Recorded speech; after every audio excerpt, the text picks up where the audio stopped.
the philosopher who exploded the world of ideas. Voltaire, a man whose satire made monarchs tremble, and whose ideas ignited revolutions.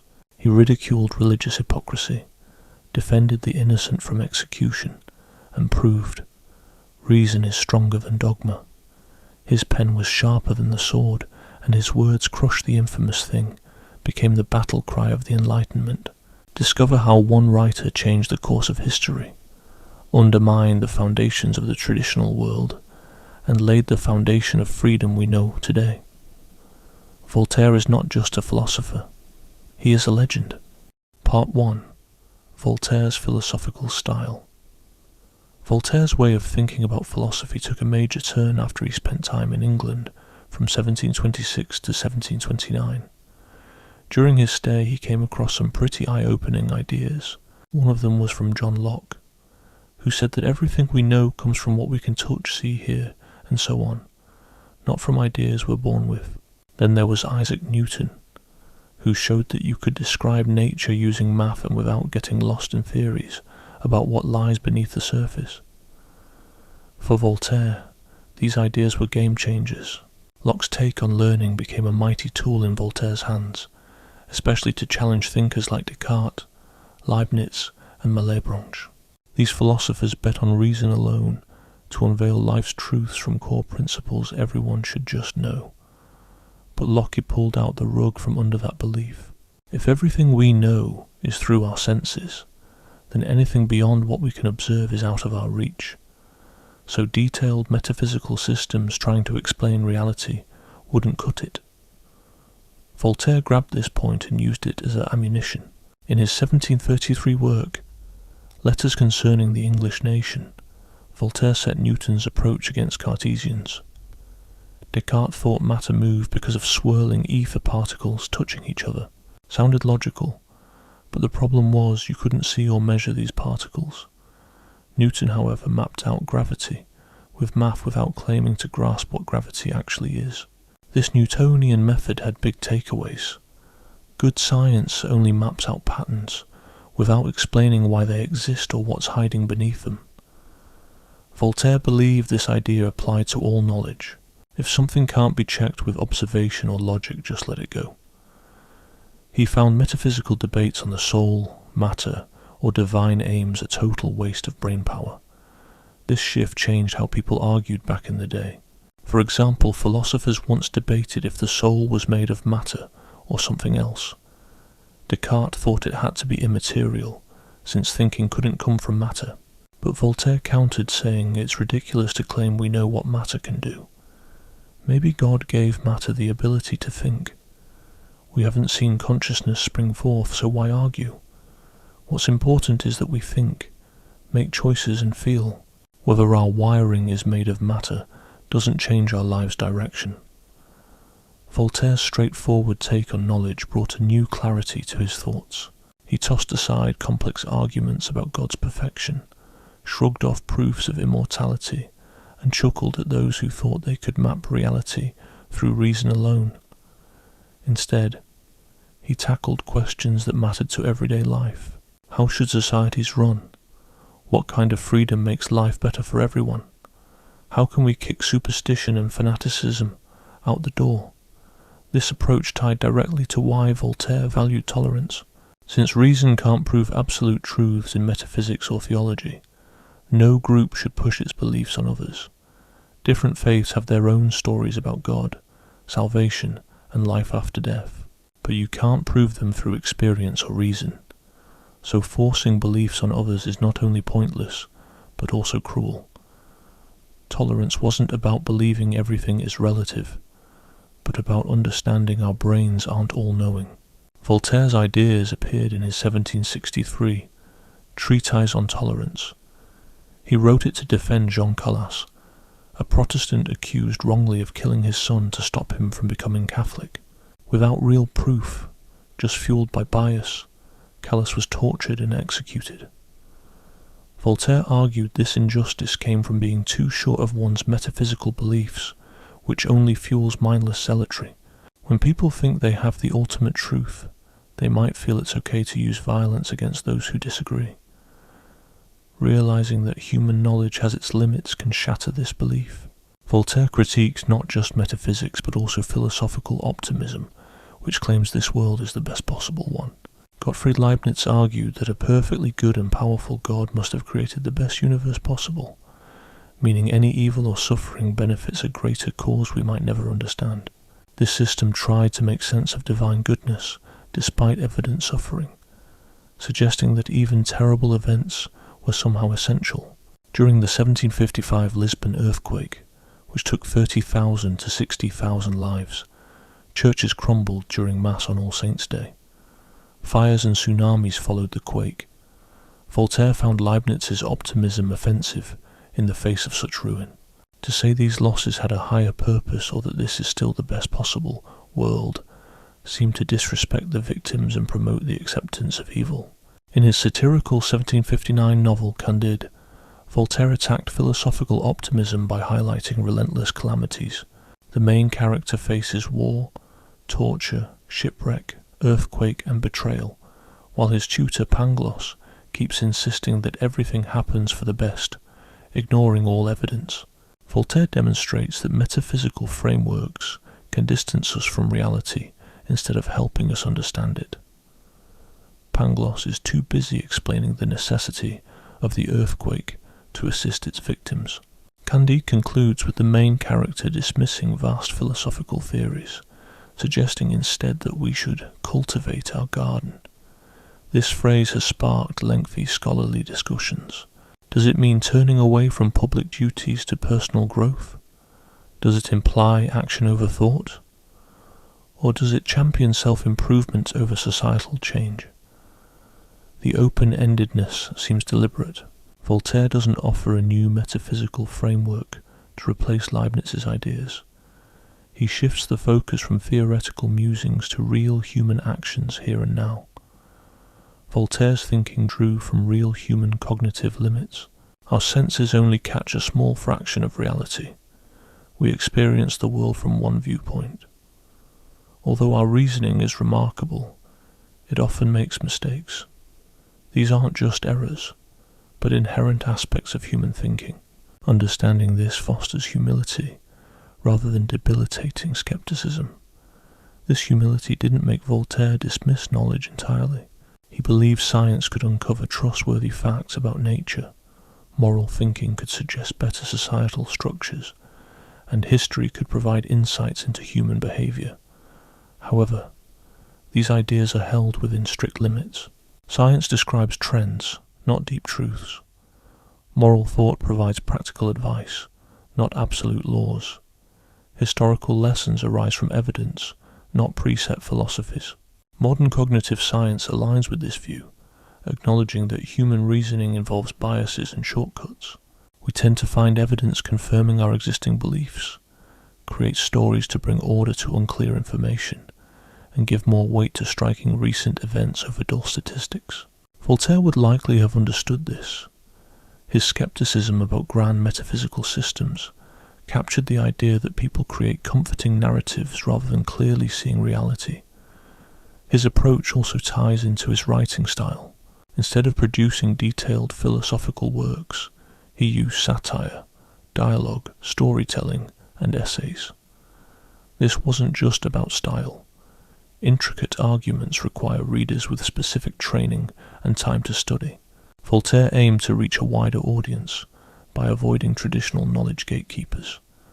Satire could break through barriers that straight arguments couldn't. Humour eased defences and made challenging ideas more digestible, while stories touch both hearts and minds. Take the philosophical function of Candide, for example. Instead of logically arguing against Leibnizian optimism, Voltaire contrasts the doctrine with vivid portrayals of suffering. Readers experience the absurdity emotionally before they intellectually analyse it. This emotional reaction prompts a rational exploration of why the doctrine doesn't hold up. The novel shows that philosophical discourse doesn't always have to look like an academic paper. Literature can convey philosophical insights just as powerfully. This approach sparked criticism both in the past and present. Academic philosophers accused Voltaire of lacking thoroughness, claiming he didn't fully engage with the strongest arguments of his opponents. They said he used exaggerated portrayals instead of serious intellectual debate, and argued that his satirical style promoted ridicule over thoughtful reasoning. There's some truth to these criticisms. Voltaire did simplify complex ideas for rhetorical effect, and his depiction of Leibniz via the character Pangloss lacked depth and sophistication. However, this critique overlooks Voltaire's true intent. He wasn't writing for fellow philosophers. His goal was to undermine the societal influence that metaphysical systems wielded. Such systems upheld institutions like the Catholic Church and absolutist monarchies that held immense sway over average people. Voltaire believed intellectual battles needed diverse strategies. Precise logical refutation served one purpose, while sharp satire that undermined credibility served another. Both approaches were valid in furthering human insight. The real question is about the link between philosophy and societal change. Can precise academic arguments sway public opinion and reform institutions? Or does meaningful change require engaging emotions, challenging established norms and making powerful interests seem ridiculous? Voltaire opted for the latter. He used his literary brilliance to make bold ideas captivating. His humour bypassed censors and connected with audiences that systematic philosophy couldn't reach. This method worked. Despite official bans, his work spread across Europe, influencing revolutionary movements that reshaped Western civilization. Part 2. Religious philosophy, deism, God, and critique of Christianity. Voltaire's take on religion is probably one of the most misunderstood parts of his philosophy. Some folks branded him an atheist, while his fans saw him as a hero of pure logic. But if you dig into the history, you'll find something more nuanced and fascinating. Voltaire was a deist. He believed in God but dismissed pretty much everything that organized religions taught. Deism popped up in the 17th and 18th centuries, trying to strike a balance between traditional Christianity and atheism. Disagreed that God exists and kick-started the universe, but they weren't on board with revelations, miracles, prophets, or supernatural tinkering in everyday life. According to them, God set up natural laws for the universe to run on its own. They figured that reasoning and observing were the only legit ways to learn about God, not relying on scriptures or church authorities. Voltaire found deism compelling for a few reasons. One was the design argument, which always grabbed his attention.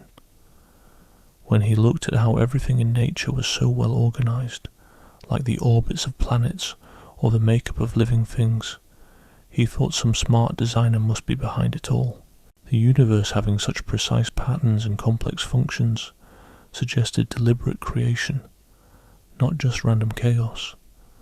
A supreme intelligence had to be responsible for crafting the natural world. This line of thinking echoed Newton's work in natural philosophy. Newton showed that gravity operates by exact mathematical laws everywhere. This kind of universal order made Voltaire think there must be a divine lawmaker who set those rules in motion. Voltaire took it even further. Just like gravity is consistent everywhere, moral law must stem from universal divine reason, not from specific cultural or religious beliefs. The golden rule pops up in societies around the world because it mirrors natural moral law, not because any particular prophecy revealed it. Another reason Voltaire embraced deism was through analysing psychology and society. He noticed how belief in God played a vital role in society. Without the idea of divine rewards and punishments, he was worried people would lack moral motivation. His famous quote sums this up: "If God didn't exist, we'd need to create him." People often twist this line as proof of cynical atheism, hiding behind faith. But really, it showed his belief that society needs to believe in a just God to maintain order. This practical argument for believing in God stirred up some debate.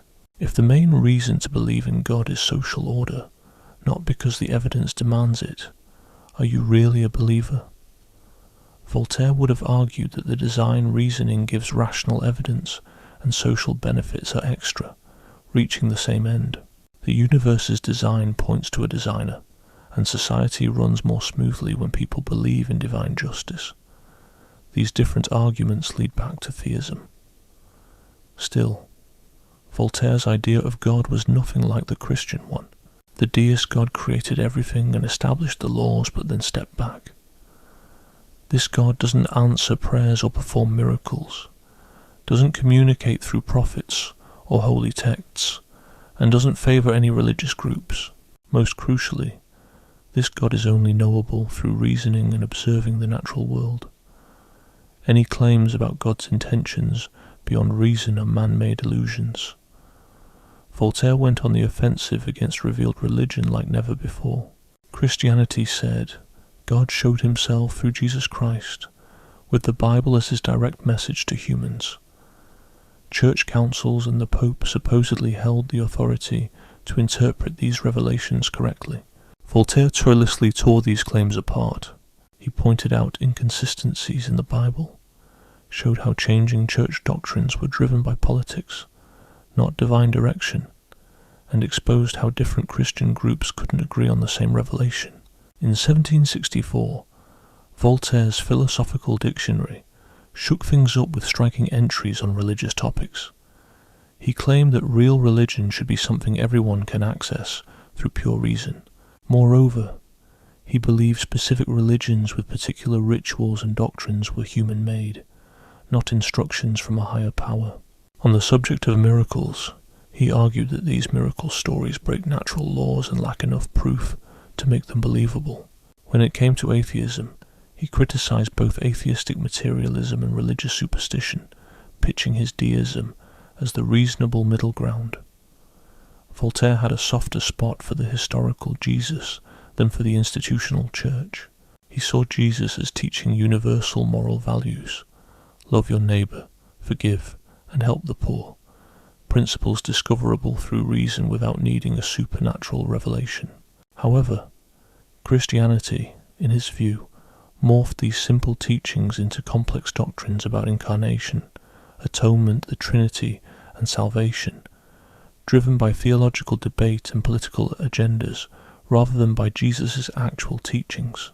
Voltaire was especially scornful of religious intolerance and persecution. Throughout Europe's past, Christians martyred those with differing theological views. Heretics faced the Inquisition's flames. Protestant and Catholic wars spilled blood over issues like transubstantiation. Jews suffered expulsions and pressured conversions, all because some insisted they alone held God's revealed truth. Voltaire believed if people admitted they couldn't definitely know God's essence or will, justifying religious violence would no longer be possible. The Calas affair highlighted his point well. In Toulouse, the Protestant businessman Jean Calas was wrongly accused of murdering his son to stop his conversion to Catholicism after a suicide. Despite the case lacking evidence beyond bias, Calas was brutally executed in 1762. Voltaire dug into this grave injustice, spreading the word through pamphlets and campaigning until Calas was exonerated in 1765. This tragic event showcased the fanaticism born from religious certainty that destroys innocent lives. Voltaire's critique of superstition went beyond Christianity to examine all organized religions. He saw superstition as believing that supernatural forces cause natural events, whether it's blaming demons for diseases instead of germs, thinking rituals can sway divine favor, or believing sacred objects hold magic. All are forms of superstition present in Christianity, Judaism, and Islam. For Voltaire, this was ignorance, not an understanding of nature. He was deeply concerned about how superstition fueled social control, allowing priests to claim unique access to divine power and knowledge and, consequently, gain significant authority and wealth. The Catholic Church owned lots of land across Europe and collected tithes from nearly destitute peasants, exerting vast political leverage over rulers, all based on what Voltaire saw as false, superstitious beliefs. By challenging these beliefs, Voltaire targeted the roots of clerical power, famously calling for crushing the infamous thing, the blend of superstition, fanaticism, and tyranny in organized religion. Yet Voltaire wasn't advocating for the end of all religious belief, just the abolition of these oppressive institutions. He thought a simplified religious model like deism could uphold social order without religious violence. However, he saw a snag. How could the general public, without the education or time for deep thoughts, grasp deism's abstract concepts? While it might work for intellectuals, Voltaire doubted it was within the reach of the ordinary populace. He would sometimes argue that a straightforward belief in a God who punishes bad deeds and rewards good ones served a purpose for society, similar to the role deism played for intellectuals. The specifics weren't as important as the effects. Moral actions were upheld by faith in divine justice. This elitist angle in Voltaire's views is unsettling to many modern readers. He seemed to push for complex philosophy for the educated, while promoting an oversimplified religion to keep the general populace in line. The contradiction is noticeable. Voltaire was all for human reason and criticised keeping people in the dark with superstitions. Yet he wasn't sure regular folks could grasp philosophical truths without the social discipline provided by religious beliefs. He wanted to dismantle church power, but keep belief systems that uphold social order. Recent research has questioned the long-held belief that Voltaire was a consistent deist throughout his life. Looking into his later work suggests a shift towards something like Spinozistic pantheism. Baruch Spinoza had argued that God and nature were the same, and everything existed necessarily within the divine essence. At first, Voltaire dismissed this as a sneaky type of atheism, but his later writings seem more open to the idea that matter could be eternal, and that God might be identical with the natural world rather than being a separate creator. This shift makes sense, considering Voltaire's belief in empirical evidence. The argument for a designed universe has a logical snag. If complex order needs a smart designer, what explains the designer's own complexity? Either that intelligence appeared without a designer, which weakens the original argument, or there is an endless chain of designers, which sounds ridiculous. One way to resolve this is to see the universe as something that necessarily exists on its own, and organizes itself rather than needing an external creator. This line of thinking leans towards Spinoza's idea that God is nature. However, Voltaire never fully embraced Spinoza's views or let go of his deist beliefs. He kept arguing for the design theory and criticizing atheistic materialism even towards the end of his life. His thoughts likely remained somewhat unstable and changed depending on the context. In public writings meant for wide audiences, he defended deism against atheism. In private letters to fellow thinkers, he shared more radical doubts about traditional religious ideas. This duality showed both a careful political approach and real intellectual uncertainty about deep questions. The study of how humans think about religion gives an insightful look at Voltaire's stance. Recent studies show that humans have built-in cognitive mechanisms that predispose us to religious beliefs. We naturally spot intentional actions in unclear events. We tend to think in terms of purpose and design rather than haphazard processes. We find moral rules more convincing when they come from divine orders rather than human agreements. These cognitive tendencies aren't mere cultural quirks, but evolutionary traits that helped our ancestors by boosting social harmony and moral conduct. From this angle, Voltaire's idea that society needs religious belief is backed by evidence. Humans aren't blank slates who can easily swap out innate religious thought for abstract deism. The question then is whether polished deism or established religion better channels these natural religious instincts. Voltaire argued that a refined form of deism keeps what's good, belief in divine justice, while cutting out what's harmful, like sectarian violence and oppressive clergy. Whether this would work socially was still up in the air. The French Revolution offered a tough trial. Revolutionary leaders inspired by Voltaire and other philosophers tried to de-Christianize France. They shut churches, targeted clergy, and promoted a reason-based cult grounded in Enlightenment ideals. This effort largely flopped. Public pushback led to an eventual compromise with Catholic traditions. Napoleon brought back official Catholicism, but kept the secular state in charge. The takeaway seemed to be that you can't just swap traditional religion for rational deism through government orders. Voltaire's religious thoughts highlight an ongoing tension in today's secular societies. How much freedom of religion should liberal countries allow in public spaces? Should the government stay fully neutral regarding religious beliefs or encourage secular principles? Can diverse societies thrive when their citizens have conflicting religious and philosophical beliefs? These are pressing questions today. Voltaire suggested that tolerance, grounded in humility about what we can truly know about the universe, offers wise advice. We might not have access to the absolute religious truth, but we can at least agree that no one else holds it with complete certainty either.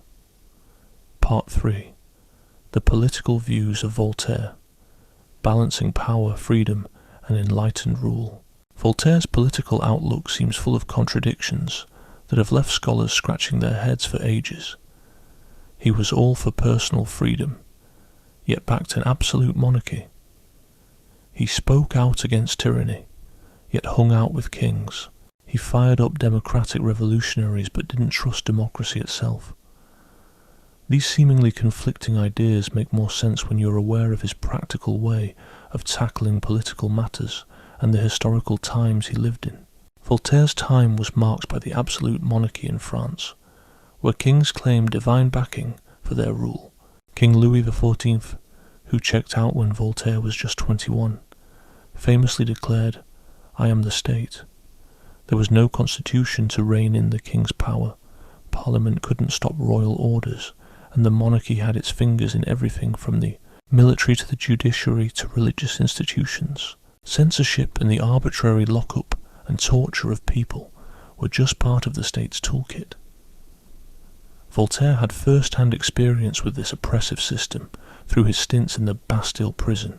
His exile in England from 1726 to 1729 showed him a different way of doing things. England offered a constitutional monarchy where the power of the king was checked by Parliament. The Glorious Revolution of 1688 had put it down in the books that monarchs ruled with Parliament's nod, not because of some divine say-so. Compared to France, England had a lot more press freedom and religious freedom. In Letters on the English, Voltaire gave a shout-out to the English setup as a step up from French-style absolutism. There, legal protection and checks on power allowed commerce and culture to thrive. Yet Voltaire didn't jump on the democracy bandwagon. He was clear about steering clear of placing political power in the hands of regular folks. To him, democracy was just chaos, a bunch of clueless people making decisions they couldn't wrap their heads around. He didn't see the common folk as having the education or leisure to make wise decisions. They were too easily swayed by loudmouths and led by emotions instead of reason. Handing them political power seemed like a straight ticket to disorder and bad policies. Looking back at history didn't convince him much either. Ancient republics like Rome had been republican for a long time but still suffered civil wars, political purges, and finally a slide into empire. Greek city-states were no better, constantly at each other's throats. Worse yet, these systems relied on slavery to keep their political structures going. For Voltaire, these ancient setups were just as despicable as monarchies. They just spread the power among a bunch of aristocrats instead of putting it in one person's hands.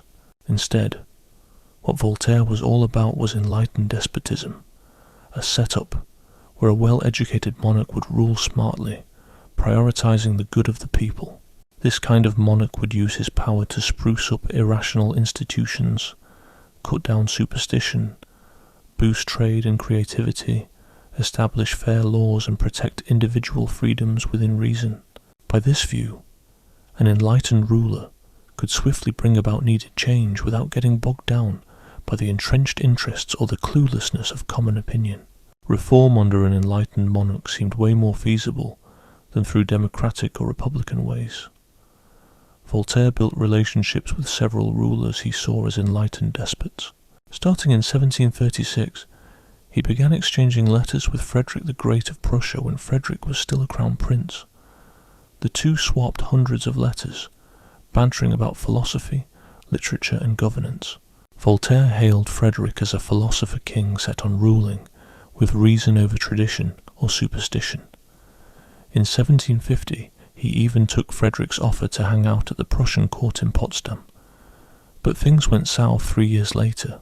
Frederick didn't turn out to be as enlightened in practice as he sounded in theory. He dragged Prussia into the 7 Years' War, which Voltaire saw as unnecessary bloodshed.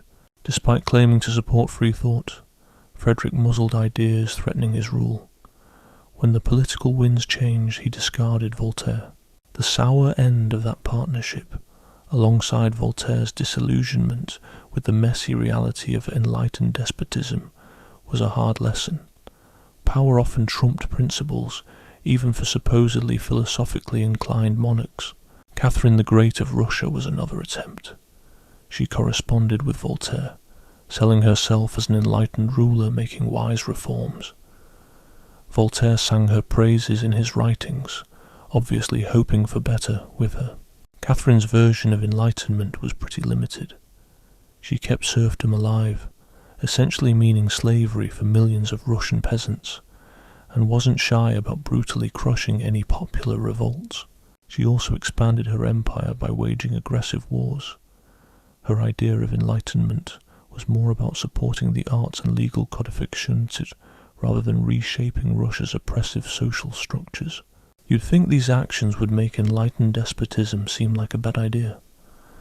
If even so-called enlightened monarchs couldn't rule with reason and justice, why would anyone else do better? Still, Voltaire didn't completely give up on the idea. He saw enlightened despotism as the best option, despite its flaws, given the political climate. He thought that gradual reform through reasonable monarchs was a safer bet than revolution or pushing for democracy. Voltaire's political ideas put a lot of emphasis on property rights and free trade. He believed secure ownership and open commerce led to broad societal prosperity. England thrived because property laws protected ownership and merchants had the freedom to trade. Meanwhile, France lagged economically due to arbitrary taxes, guilds with special rights, internal tariffs, and other market distortions. Reform meant creating laws that safeguarded property and business against both government and private exploitation. Voltaire's economic views tied into his thoughts on social class. He saw the rising bourgeoisie as more beneficial to society than the leeching aristocracy. Nobles added no real value, living off wealth they inherited. In contrast, merchants and manufacturers created value through enterprise and innovation. A sensible society would celebrate productive achievement over inherited privilege. Ironically, Voltaire himself bought a noble title and acted quite the aristocrat throughout his life, showing a clear disconnect between his social critiques and personal lifestyle. Voltaire was progressive when it came to legal reform. He was vocally against torture, which was still a norm in France to get confessions from accused criminals. This cruel practice often led to false confessions and innocent people getting condemned. Voltaire argued that torture was not only inhumane but also unreliable. When in pain, people would say anything just to make it stop, regardless of their guilt or innocence. A rational justice system demanded the end of torture and insisted on evidence beyond forced confessions. Though not as consistently, he also spoke against capital punishment, feeling it was only fit for the most serious crimes. In some places, people were executed for property crimes like theft, which he thought was overly harsh and actually weakened its deterrent effect. If the punishment doesn't fit the crime, then juries hesitate to convict, he argued. Better to have reasonable punishments applied consistently. His ideas on punishment influenced later reform movements in criminal law. Voltaire's views on liberty and authority seem to clash, requiring some thought to untangle. He cherished individual freedoms like free thought, expression, and religion. Yet he backed political systems that centralize immense power in single rulers. It sounds contradictory until you separate civil liberty from political power. Civil liberty means freedom from arbitrary interference in personal life, beliefs, expression, and business. Political power is about having a say in government and legislation. Voltaire thought enlightened despotism could defend civil liberties better than democracy or traditional monarchies. Democracies might let majorities oppress minorities. Traditional monarchies justified oppression through divine right and religion. Ideally, enlightened despotism would keep civil and political life separate. Monarchs wield political power while allowing subjects plenty of civil freedom. People could think and trade freely without being involved in government. This setup is designed to safeguard what's really important, while steering clear of the pitfalls of mob rule. However, there are serious flaws that Voltaire's experiences with Frederick and Catherine could have highlighted. Why would rulers with absolute power choose to limit their own reach and defend the freedoms of their people? What stops these supposed enlightened rulers from turning into typical tyrants when their desires clash with their subjects' needs? There are no real checks on leaders who acknowledge no higher authority. The whole system banks on the rare chance that someone can be both wise and powerful, but this is incredibly unlikely in the real world. Montesquieu, who was a thinker like Voltaire, came up with a more nuanced approach. His work, The Spirit of the Laws, published way back in 1748, pushed for a separation of powers among legislative, executive, and judicial branches. This setup introduces checks and balances, preventing power from being concentrated while ensuring the government still functions efficiently. The American founding fathers carefully studied Montesquieu's ideas and baked them into the Constitution. Although Voltaire read The Spirit of the Laws, he didn't fully buy into its key points about structuring government institutions. Why did he cling to the idea of enlightened despotism despite its clear problems? Several reasons likely contributed. First, his rather gloomy view of human nature made him doubt that ordinary folks could effectively govern themselves. Second, his personal insights from mingling with royals influenced how he saw political possibilities. Third, his focus was on improving culture and intellect rather than changing institutions, leading him to overvalue the role of education in keeping power in check. Fourth, being older and more cautious, he leaned towards slow change rather than sweeping reform. The French Revolution highlighted the contradictions in Voltaire's political beliefs. Revolutionaries used his name while dismantling the monarchy he once backed. They pushed for the kind of democratic involvement he feared. They attacked the Catholic Church with a fury that even outdid his anti-clerical stances. When the revolution took a dark turn into terror during 1793 and 1794, some people blamed Enlightenment thinking for stirring up irrational violence. Some thought that since Voltaire had encouraged questioning authority and tradition, his ideas might have fed this chaos. This view misunderstands what Voltaire actually thought. He never called for government overthrow by force, clearly believing popular uprisings could lead to more terrible forms of tyranny. He valued order and stability over dramatic upheaval. The chaos of the revolutionary terror came from a mix of factors beyond just Enlightenment philosophy, including economic distress, foreign threats, and political extremism in desperate times. Still, the idea that Voltaire's philosophy spurred revolution and violence affected how people saw him after his death. Today's political theory offers ways to make sense of Voltaire's balancing act between liberalism and authoritarianism. Classic liberalism puts individual freedom and limited government at the forefront. Voltaire endorsed personal liberty, but didn't agree with the idea of restricting government power. He sought maximum civil freedom within a powerful state. This reflects more of a dilemma in political theory than a contradiction. How can one reform deeply ingrained structures when those structures control the avenues for change? Voltaire viewed enlightened monarchy as the most feasible agent of change given the power dynamics of his time. Modern political science examines conditions where authoritarian regimes can implement liberal reforms. Some authoritarian leaders pursue economic reforms, legal rationalization, and the expansion of civil rights to boost development and legitimacy. Singapore under Lee Kuan Yew is often cited as a case in point. These instances show Voltaire's vision could be viable, as liberal reforms can happen within an authoritarian context. However, they also highlight the model's weaknesses. Without genuine checks and balances, authoritarian liberalism is prone to backslide when new leaders take over, or when liberal policies become inconvenient for those in power. Voltaire's political ideas ultimately underscore the challenges of achieving freedom without democratic systems. Protecting civil liberties requires shielding them from random acts of power. So what happens when those in power aren't held in check by any official oversight? The real safety net for civil liberties lies in people getting involved in politics, swapping out poor leaders and having a say in shaping laws. Back in Voltaire's day, his belief in enlightened despotism was coloured by the scant examples of enduring democracies they had.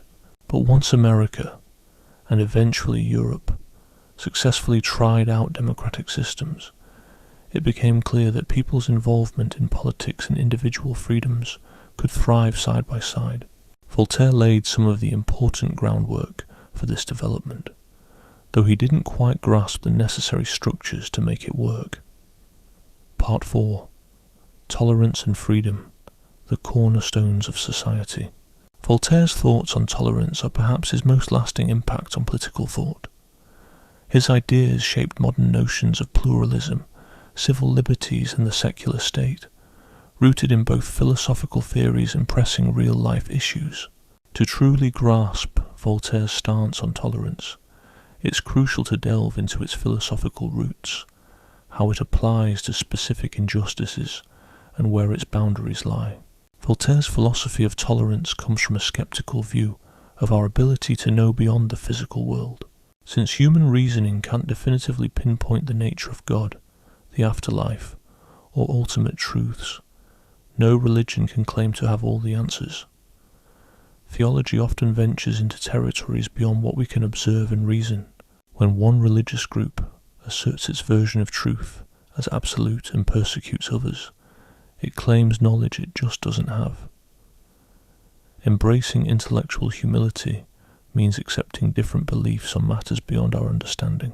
Voltaire expressed this clearly in his 1763 work, A Treatise on Tolerance. He wrote it to defend Jean Calas, a Protestant wrongly executed under the accusation of murdering his son.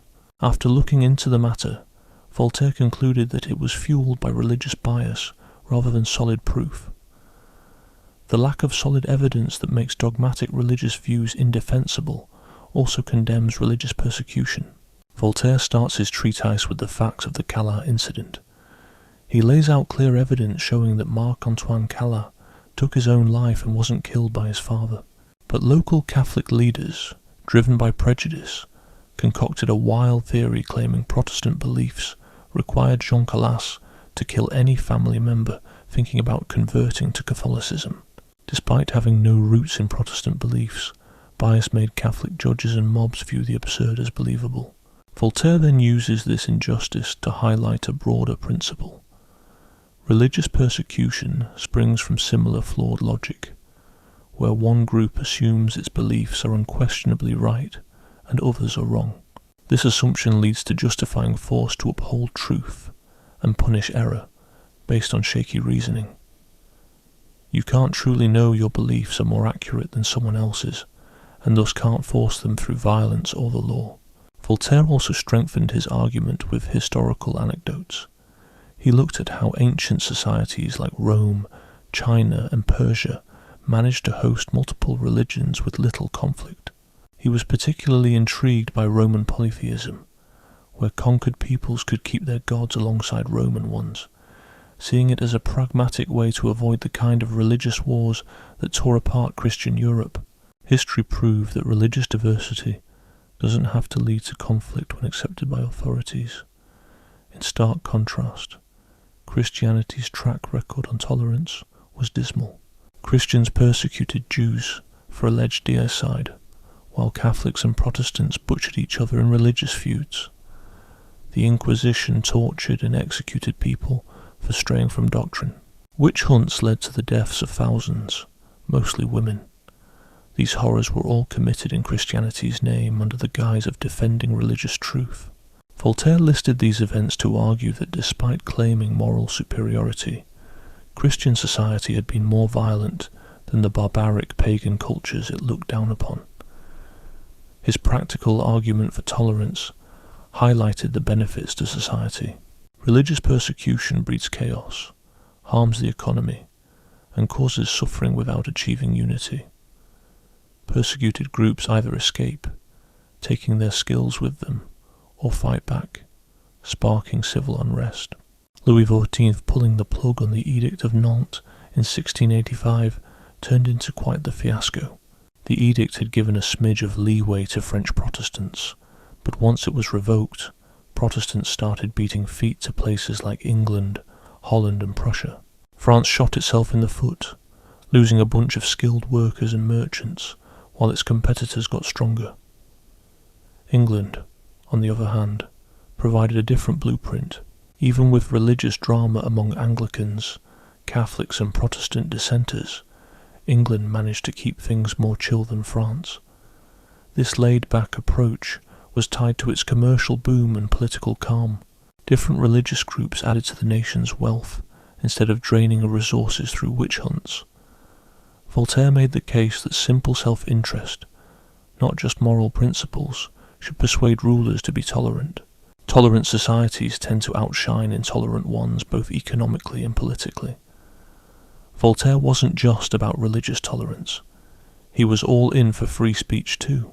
He stuck up for folks' rights to criticise the government, the church and accepted beliefs, which often put him on thin ice. French authorities didn't take kindly to his views and even burned his philosophical letters. He spent a good chunk of his life dodging jail by laying low or hightailing it to safer spots. Yet he kept cranking out provocative works that took aim at traditional institutions and ideas.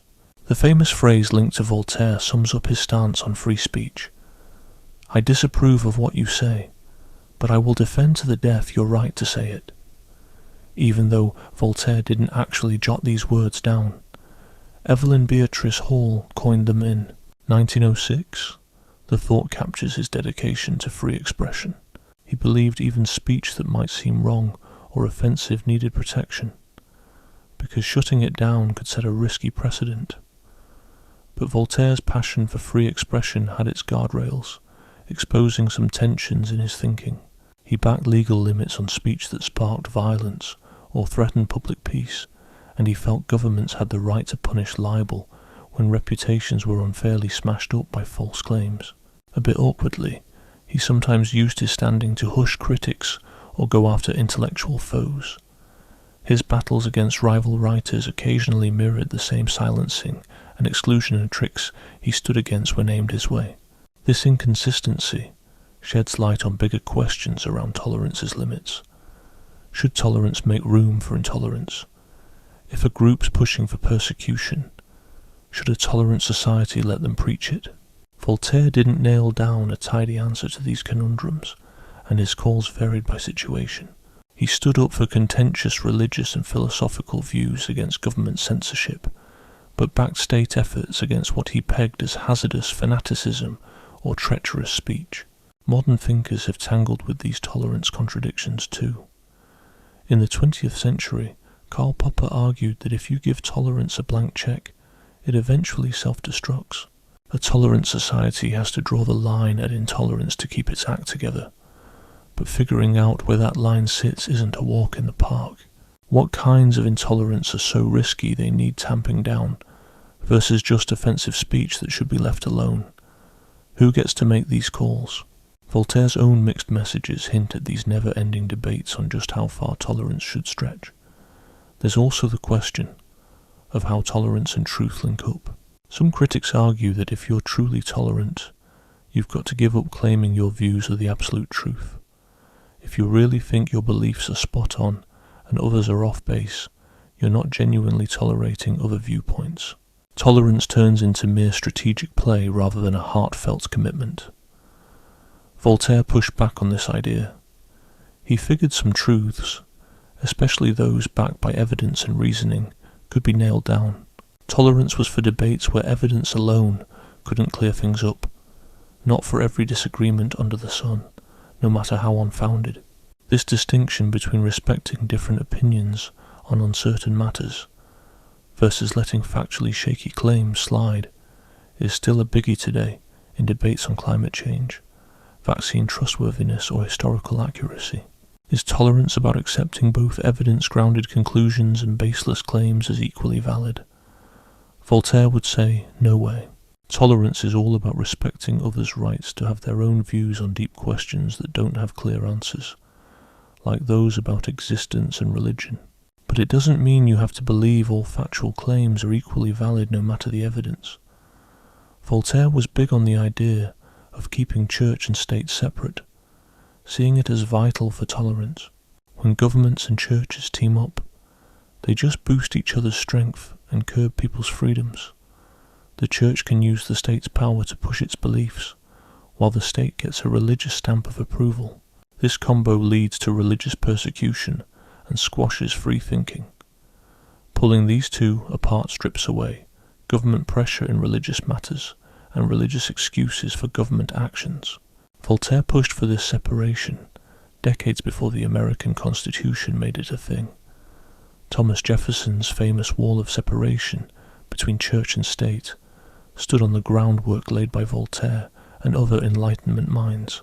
The First Amendment, banning the establishment of a national religion and safeguarding free exercise, brought to life the ideas Voltaire had voiced. American founders were well read on Voltaire and took in his ideas about religious freedom. The real-life success of America's diverse religious landscape backed up Voltaire's claims that separate entities could get along just fine. But separation isn't without its headaches, something Voltaire didn't fully tackle. Should the government stay entirely neutral among religions or lean towards promoting secular values? If religious views clash with civil laws, which side wins? And what about religious expression in the public spaces? These are thorny issues modern diverse societies still wrestle with. Voltaire's ideas are a good starting point, but they're not the whole answer. The Calais affair is a classic example of Voltaire putting his philosophical beliefs into action.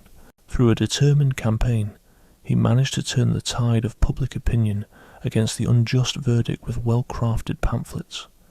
He roped in influential allies to lean on the French authorities and even raised funds to support the Calais family. After 3 years of push, the verdict was overturned in 1765, and Jean Calais got a posthumous pardon. His widow received financial support. This achievement showed that when you mix solid philosophical thinking with smart activism, you can take on entrenched power and make a real difference. Voltaire got involved in similar efforts for other victims of religious persecution. The Savant family, who were Protestant, found themselves accused of murdering their daughter to stop her from turning Catholic. Pierre-Paul Savant took his family and fled France before they could be arrested. Voltaire gave them shelter and worked to restore their reputation.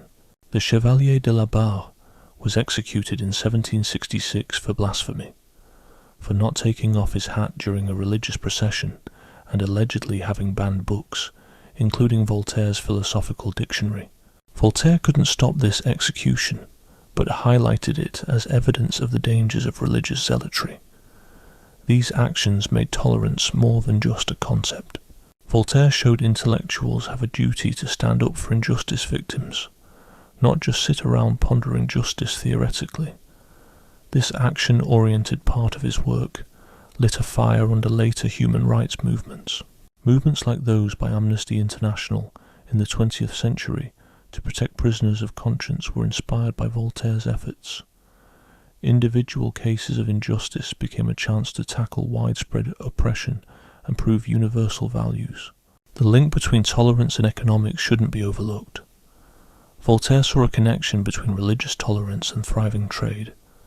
When religious groups live peacefully together, they trade productively, enriching society. Persecution drives talented minorities away, taking economic potential with them. This angle could appeal to rulers interested in their self-interest, even if justice didn't move them. Reasoning that tolerance brings wealth and power might persuade even the most reluctant monarchs. Recent research on institutional quality in economics aligns with Voltaire's thinking. Societies that prioritize individual rights, including religious freedom, usually see their economies grow quicker. Economic prosperity is tied to secure property rights, good contract enforcement, and the rule of law. When a society embraces religious tolerance, it typically reflects institutional qualities that support economic development. On the flip side, societies that are intolerant waste resources on persecution, lose talent due to people leaving, and stifle innovation by limiting open discussion. The ideas Voltaire wrote about are supported by modern development economics. Tolerance's impact on truth-seeking is a topic that needs deeper exploration. Scientific and intellectual advancements rely on the free flow of ideas. When authorities silence unconventional opinions, they hinder the correction of errors and slow down knowledge growth. A historical example of this is the Catholic Church's treatment of Galileo. His findings about the cosmos went against Church teachings about Earth's place in the universe, and rather than adapting their beliefs to fit the evidence, Church leaders made him deny his findings and banned the heliocentric theory. This incident shows how intolerance can block the truth. In his 1859 work on liberty, John Stuart Mill elaborated on this issue, asserting that even false viewpoints should be allowed because challenging them reinforces true beliefs and prevents truth from becoming rigid and unquestioned. Although Voltaire didn't develop his ideas as systematically as Mill, he recognized that those in power often confuse lies with truth, blocking real progress. It's only through open competition between ideas that truth can emerge and mistakes can be fixed. Voltaire's thoughts on tolerance are still very relevant today.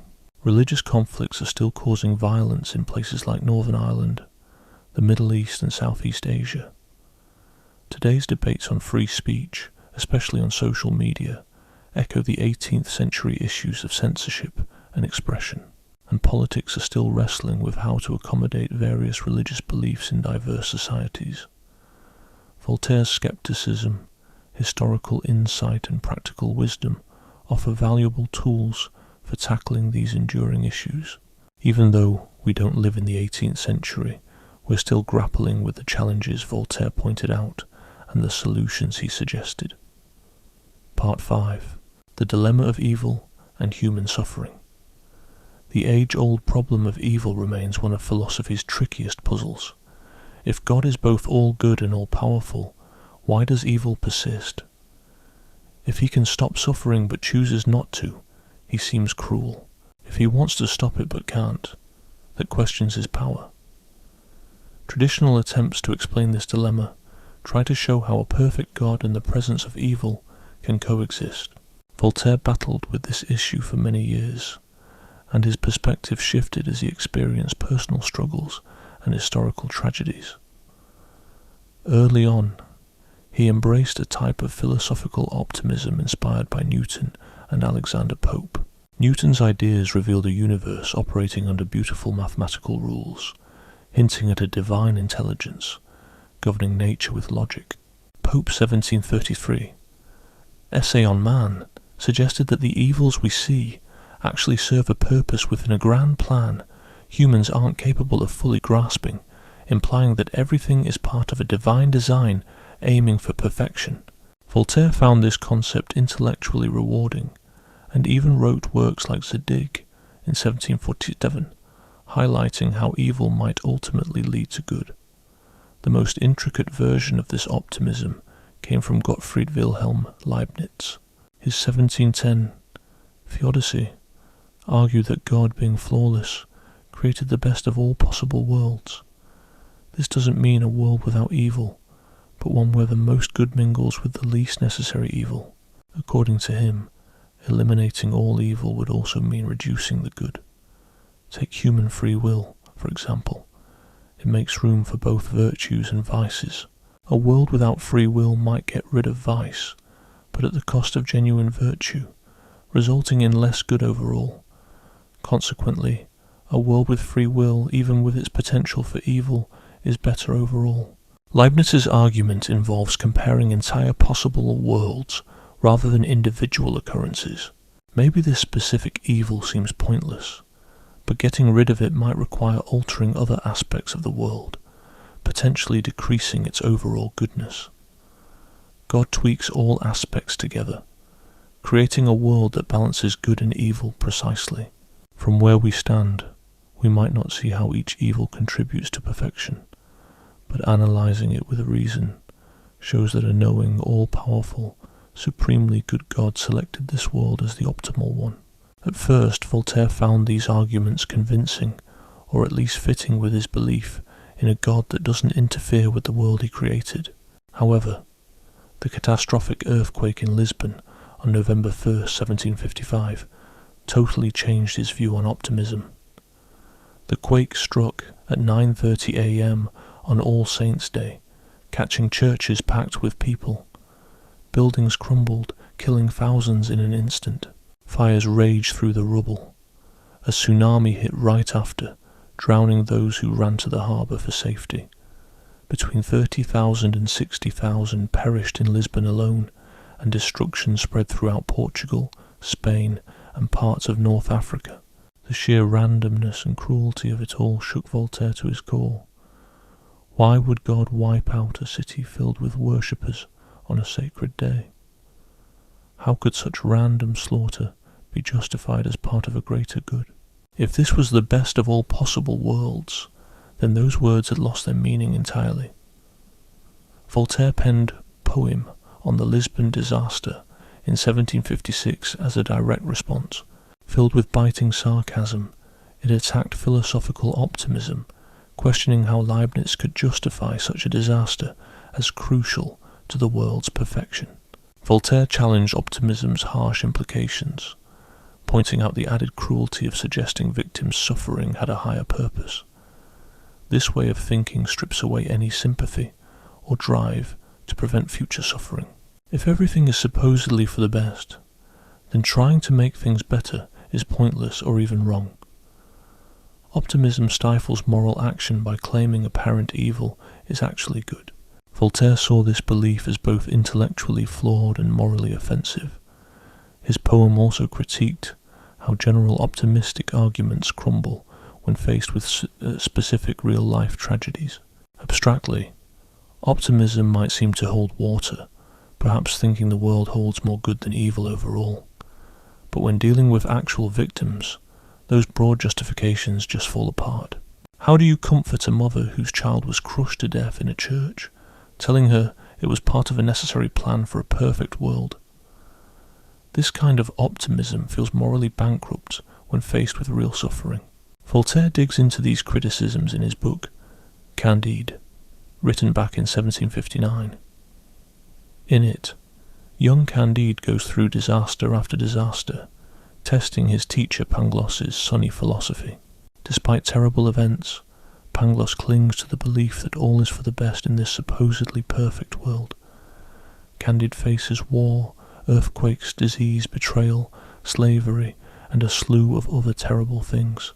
Even after enduring things like getting hanged, dismembered, and enslaved, Pangloss sticks to his optimistic outlook. Yet as the suffering piles on, his attachment to Leibniz's philosophy becomes utterly ridiculous. The book's satirical punch lands hard as it contrasts Pangloss's lofty ideas with the harsh realities of suffering. After the Lisbon earthquake, while Candide is trapped and pleading for help, Pangloss rattles on about philosophical reasons and claims the earthquake occurred because underground sulphur had to blow up. This logical explanation does nothing to comfort anybody or acknowledge the human tragedy involved. Voltaire aims to show how optimistic thinking acts as an excuse to avoid taking action or caring about others' pain.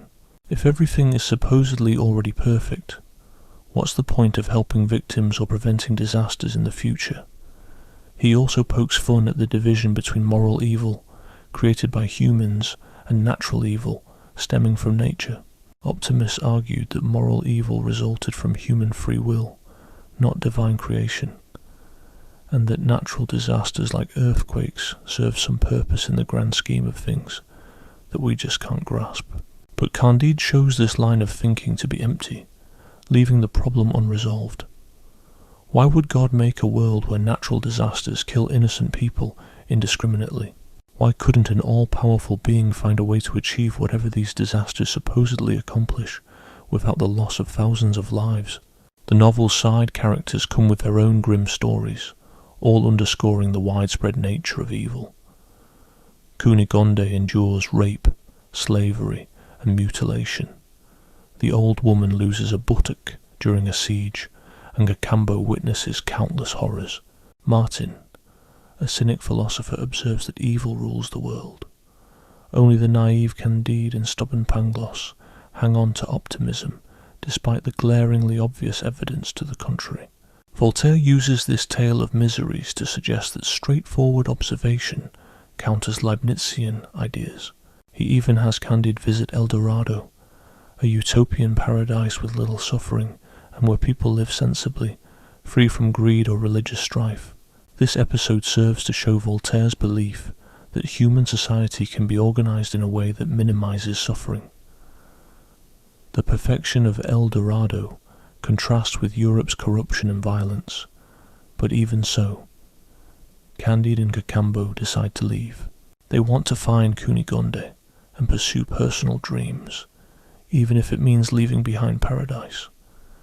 This action implies that even in a perfect world, people would struggle and make flawed choices.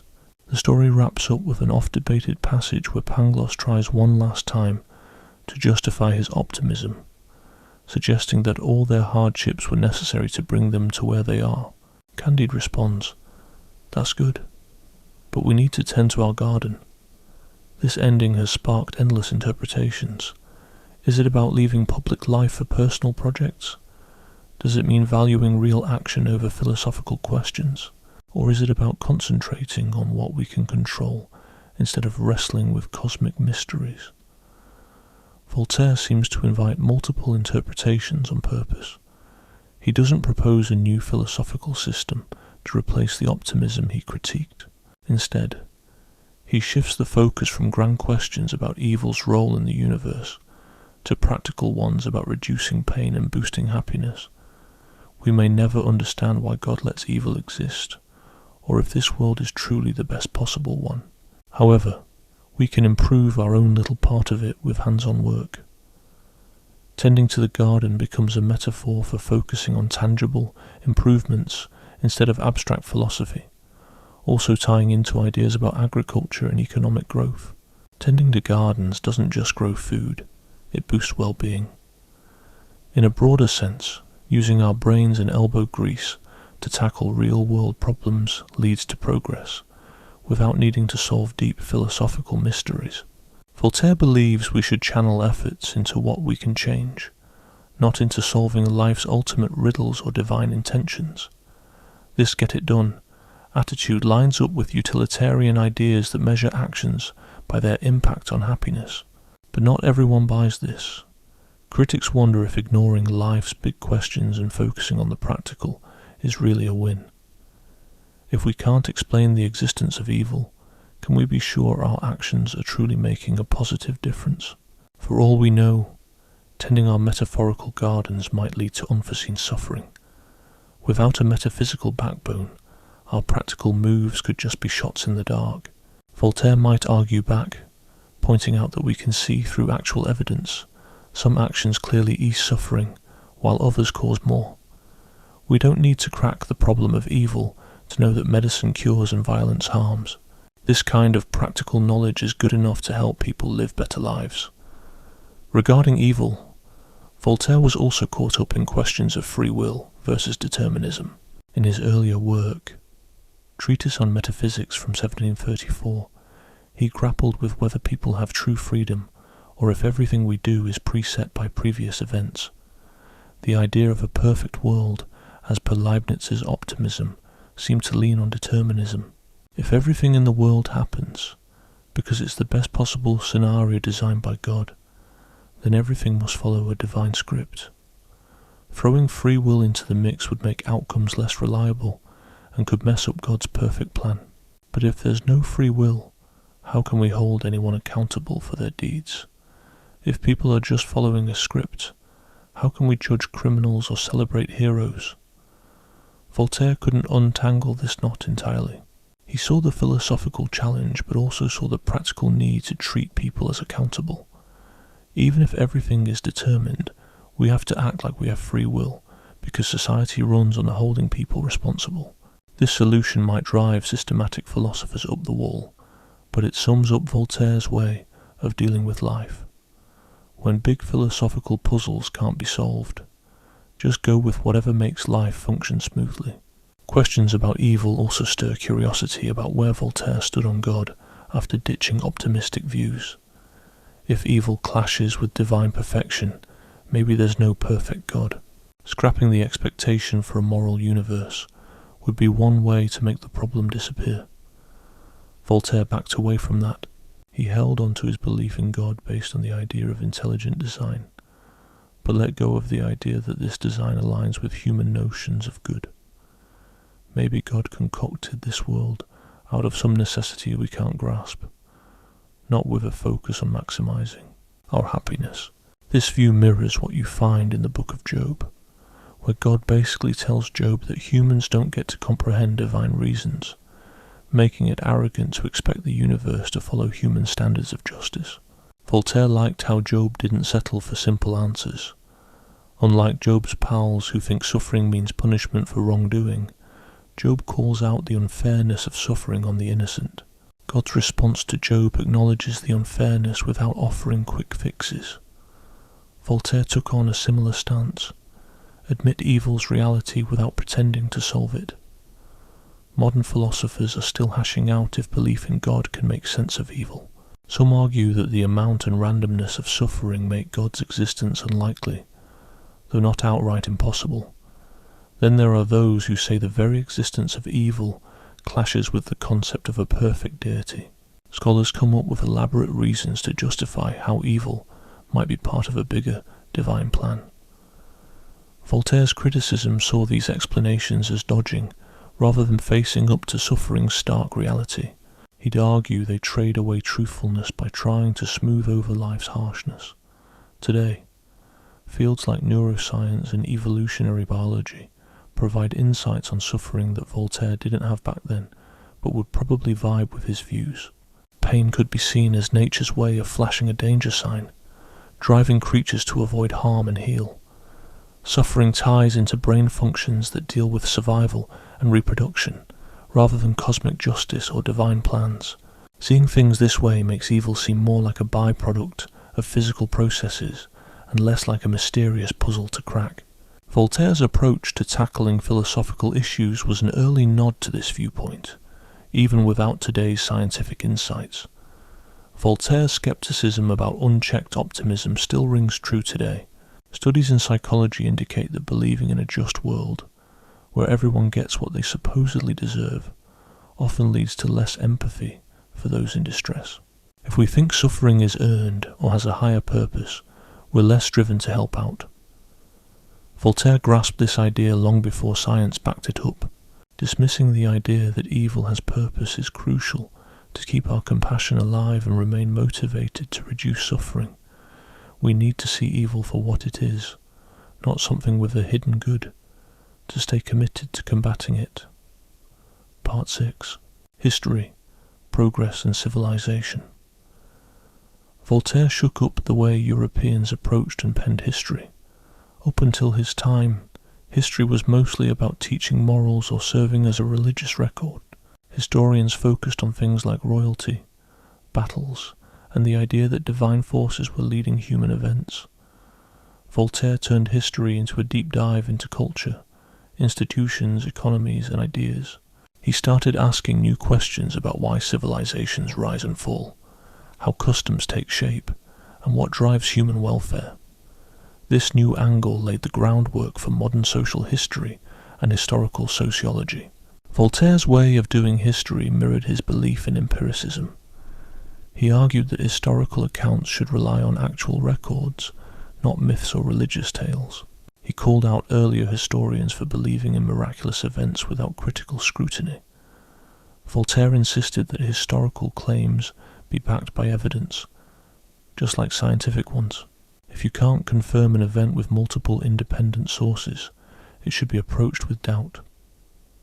Unsurprisingly, this rubbed religious authorities the wrong way, as they held the biblical narrative as literal truth, evidence be damned.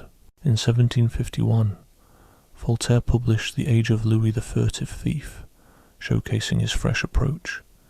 Instead of just recounting military exploits and political schemes, he analysed French culture during Louis's rule. He looked into literature, arts, sciences, commerce, and social customs alongside political happenings. His book argued that Louis' time was culturally noteworthy, not just marked by military triumph. A civilization's stature should be gauged by its contributions to knowledge and human welfare, not by its conquests alone. This cultural angle marked a big shift from the usual historical focus, which concentrated on rulers and political affairs as if they made up the whole of history. Voltaire firmly believed that grasping an era meant understanding how ordinary individuals lived, what they believed in, and how they structured their economic and social lives. He was exploring social history long before it became a formal academic discipline. His method influenced future historians like Jacob Burckhardt and Fernand Braudel, who focused on culture and society instead of just politics. In 1756, Voltaire took on even bigger ambitions with Essay on the Manners and Spirit of Nations. He aimed for a universal history that looked at civilizations across Europe, Asia, Africa, and the Americas. He turned away from the Eurocentric notion that European history equaled world history. He pointed out that Chinese civilization, for instance, predated Christianity by thousands of years and achieved remarkable cultural, technological, and governmental feats. Islamic societies preserved Greek wisdom during Europe's dark ages and contributed to math and science. American civilizations developed intricate social structures despite not having old world influences. This worldwide view challenged the idea of providential history, which saw events as part of a divine plan, leading to Christian Europe's rise. Bossuet's 1681 Discourse on Universal History typified this line of thought, portraying history as God's preparation for the revelation of Christianity. To him, everything before Christianity was just a lead-up, and everything after showcased the superiority of Christian civilization. Voltaire dismantled this narrative, demonstrating that various civilizations reached impressive heights without Christianity, and often fell after embracing it. Voltaire's views on progress were complicated and evolved over time. Early on, he thought societies advanced by applying reason to practical issues. Scientific knowledge built up over generations, each adding to what came before. Legal and political systems could be improved through sensible reform, and cultural sophistication increased as societies moved from barbarism to civilization. This optimistic outlook resonated with much Enlightenment thinking and spurred reform movements across Europe. However, Voltaire was no blind optimist about progress. History showed him that civilizations rise and fall in cycles, rather than experience constant advancement. Rome achieved outstanding cultural and governmental heights, only to collapse into feudal chaos. The Renaissance brought back classical learning after centuries of medieval stagnation. No guarantees implied that progress would persist, or that societies couldn't backslide into barbarism. The delicate achievements of Enlightenment are always under threat from human irrationality, superstition, and violence. We need to take a closer look at the idea of progress itself. What really defines progress, and who gets to make that call? Voltaire saw progress as reducing superstition, fostering tolerance, and boosting prosperity. Societies, in his eyes, moved forward when they swapped religious dogma for rational thinking, persecution for tolerance, and poverty for thriving commerce. But this viewpoint is rooted in Enlightenment values that don't apply to every culture. For instance, Was Western Europe truly more advanced than China in 1750, with its rich traditions and distinct values? Voltaire grappled with this conflict between universal standards and cultural differences. He wished to evaluate civilizations using objective metrics like prosperity, justice, and the advancement of knowledge. Nevertheless, he understood that different societies thrived under different principles. Chinese governance was vastly different from European models, but managed to produce a stable and prosperous society for centuries. This understanding of cultural diversity disrupted the simplistic narrative that all societies would eventually adopt European ways. His perspectives on non-European cultures were a blend of admiration and bias. Voltaire lauded Chinese philosophy, law, and administrative effectiveness. He was impressed by Islamic contributions to math, astronomy, and keeping classical texts alive. While he found much to appreciate in Asian and Middle Eastern cultures, he also perpetuated European stereotypes and displayed cultural arrogance. His views on Africa, in particular, were tainted by the ignorance and prejudice typical of his time, deeming some societies irretrievably barbaric and in need of European intervention. Voltaire's thoughts on the economic side of history are worth noting too. He believed commerce was the engine of cultural evolution and social advancement. Trade not only brought goods, but also facilitated the exchange of ideas among societies. Thriving commercial societies supported art, science, and cultured life, unlike those dependent solely on agriculture. Merchants and manufacturers created wealth through their own efforts, unlike the aristocrats who simply lived off inherited status. Therefore, history, according to him, should aim to enhance commerce and minimize trade barriers. This early vision of capitalism influenced thinkers like Adam Smith, whose 1776 Wealth of Nations examined how commercial societies thrive through specialization and trade. Smith even credited Voltaire and other French Enlightenment minds for his work. The belief that commerce fosters civilization and peace, spurs prosperity, became a cornerstone of liberal economic thought. Voltaire played a key role in framing the link between economic freedom and cultural growth. However, this framework had significant flaws and omissions. Voltaire overlooked the exploitation that was deeply interwoven with commercial prosperity. By the 18th century, much of Europe's wealth came from colonial exploitation and slave labor. Plantations in the Americas producing sugar, tobacco, and cotton depended on African slaves.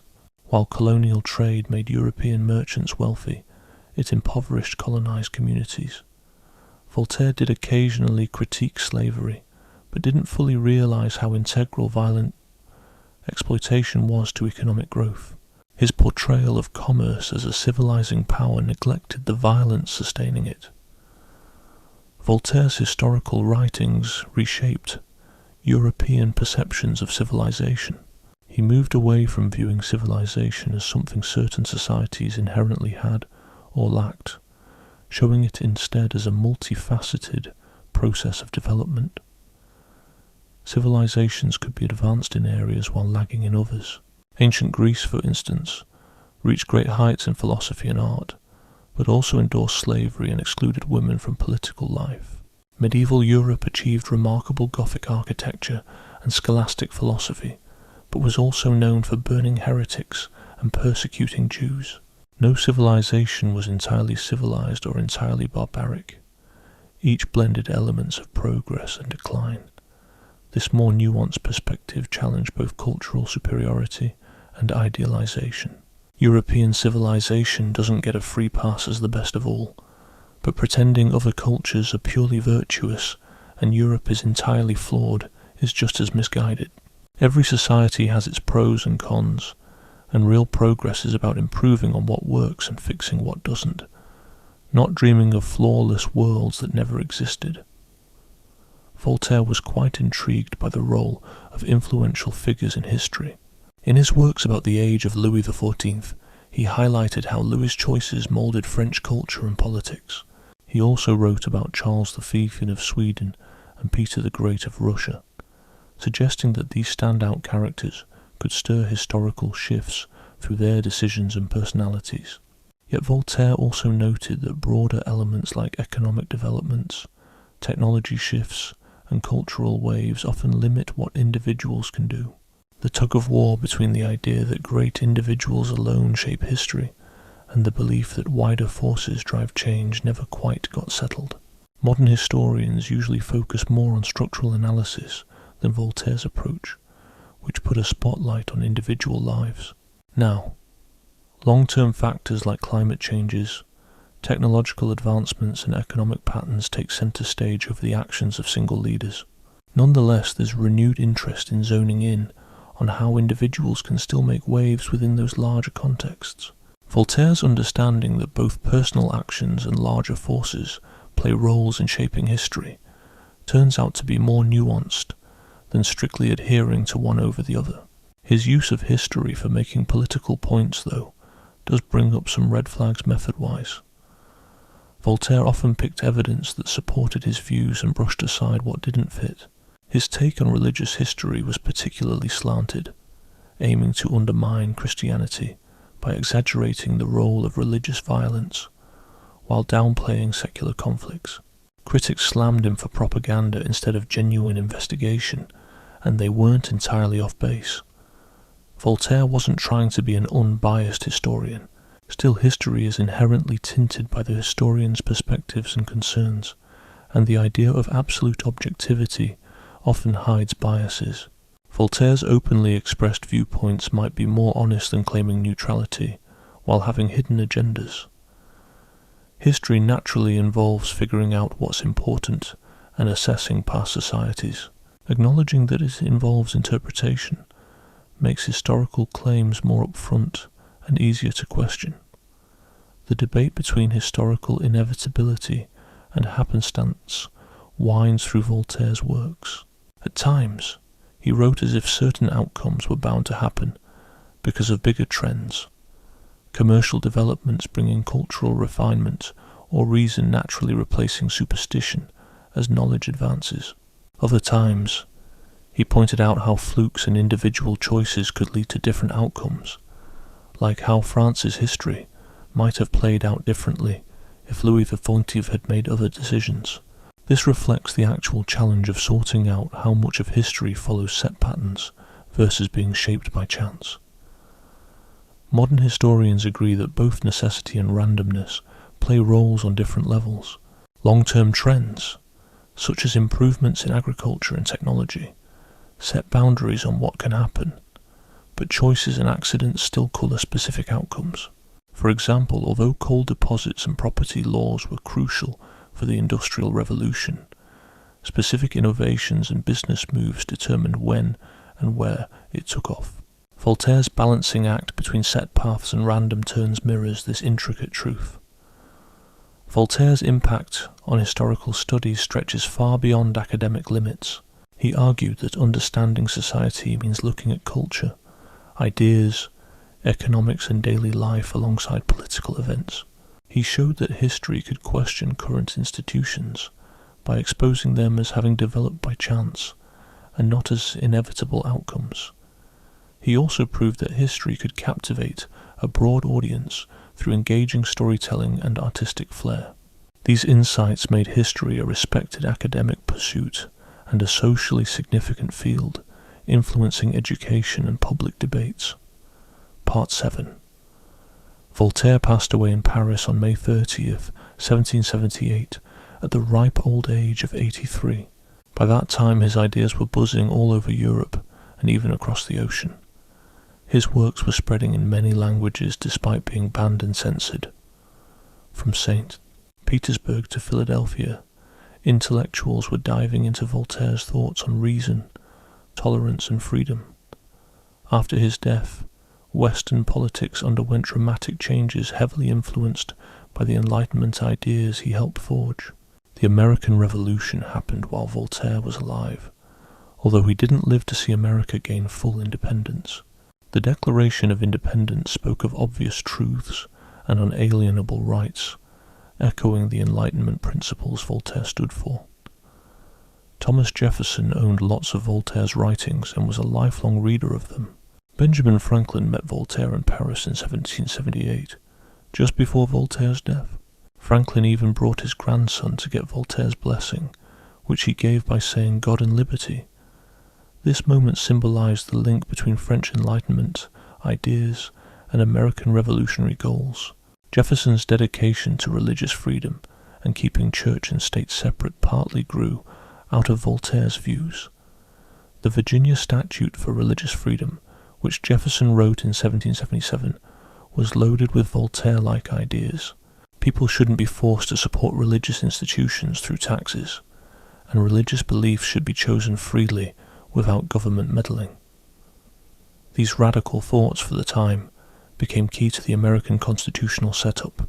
The First Amendment's religious freedom clauses enforced the separation Voltaire had pushed for years earlier.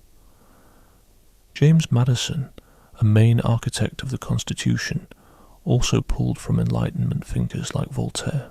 In his 1785 work, Memorial and Remonstrance Against Religious Assessments, Madison argued for full separation of church and state, closely mirroring Voltaire's views. Religious truth isn't something you can decide by majority vote or through government power. History shows government's involvement in religion messes up both institutions, so a strict division helps protect both religious freedom and political legitimacy. These Voltaire-like ideas became part of America's political system. However, the American founders diverged from Voltaire in significant ways. They established democratic systems that Voltaire had been wary of, setting up government limits with checks and balances and federalism. They leaned more on Montesquieu's analysis of institutions rather than Voltaire's trust in wise rulers. The success of the American system showed that a stable democracy was possible, even though Voltaire was skeptical. Still, the core values of individual freedom, religious tolerance, and government accountability were deeply tied to the Enlightenment thought Voltaire had championed. The French Revolution kicked off in 1789, a decade after Voltaire's death. Revolutionaries invoked his name, seeing him as a forerunner of freedom from oppression. In 1791, Voltaire's remains were moved to the Pantheon in Paris with a grand ceremony. The banners proclaimed, "He taught us to be free." Revolutionary writings and speeches often quoted his criticisms of the church and monarchy to back radical changes, yet Voltaire likely would have been appalled by the revolution's extreme violence and radical turn. The Reign of Terror from 1793 to 1794 saw thousands executed, including King Louis XVI and Queen Marie Antoinette. Revolutionary tribunals quickly sentenced aristocrats, clergy and political opponents to death. Efforts to de-Christianize France saw churches shut down, priests targeted, and a cult of reason promoted, far surpassing anything Voltaire had pushed for. He wanted reform, not the total upheaval of the existing order. Conservative critics pointed fingers at Enlightenment ideas, blaming them for the revolution's violence. They argued that when thinkers like Voltaire taught people to challenge all authority and tradition, chaos and violence were bound to follow.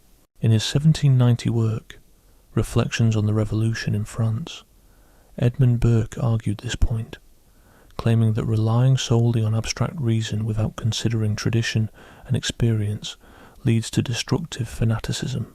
The Terror gave a harsh lesson on what can happen when philosophical ideals overshadow practical wisdom and the value of long-standing institutions.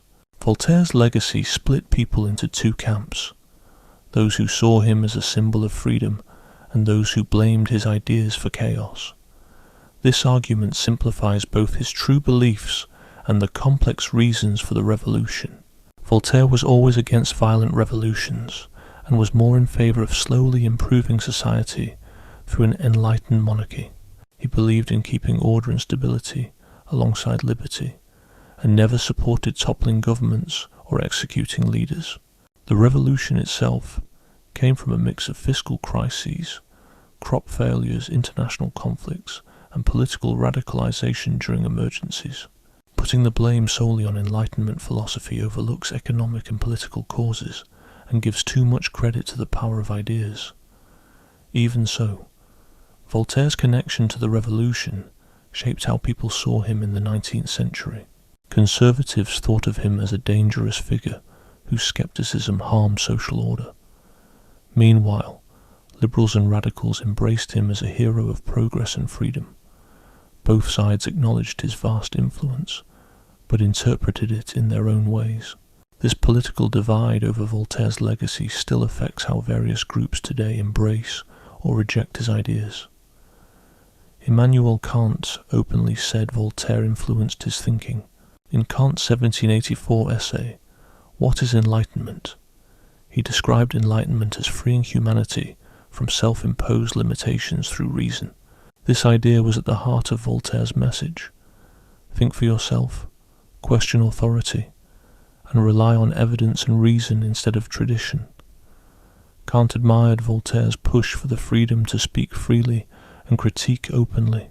Although Kant developed a systematic philosophy Voltaire didn't pursue, the critical mindset was straight from Voltaire's example. John Stuart Mill's 1859 work, On Liberty, expanded on Voltaire's arguments about free expression. Mill claimed suppressing opinions, even wrong ones, harmed society by stopping error correction and turning truth into rigid dogma. These were ideas Voltaire had introduced, even if not fully fleshed out. Mill acknowledged his debts to Enlightenment thinkers who laid down the liberal principles he aimed to defend.